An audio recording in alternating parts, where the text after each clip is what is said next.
These will replace other options. There used to be a hole here and a hole here threaded into the door, but they don't do that anymore. So if you don't have anything back there, then you're left using stuff like this.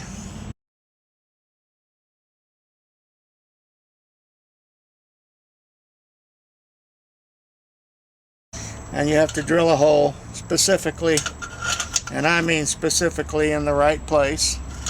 And then the problem with this is the door, if this screw gets loose, and it will, the lock starts moving around again. So we throw those in the trash now.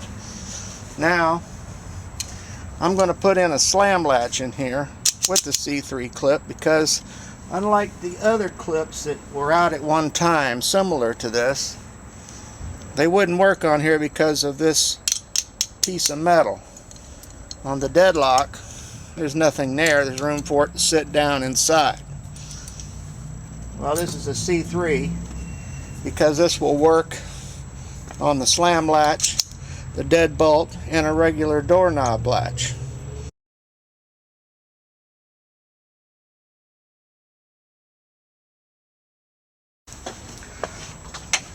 I've already got one on the bottom here. Both of these parts are stainless steel, so once you put these on, you can forget about it until the lock dies altogether. This is ready to install. This thing here, unbelievable labor involved. Here's how much labor is involved in this. Drop it in, drop it low, pull it up where you want it. Tighten the bottom, tighten the top, and if I had the right plate out here, I could put this on, it'd be exactly right. See, it fits flush.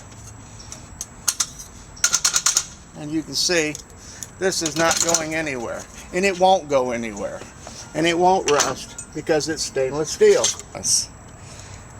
Best of all, no labor, but you can still go out and make a bundle of money with these if you got them on your truck.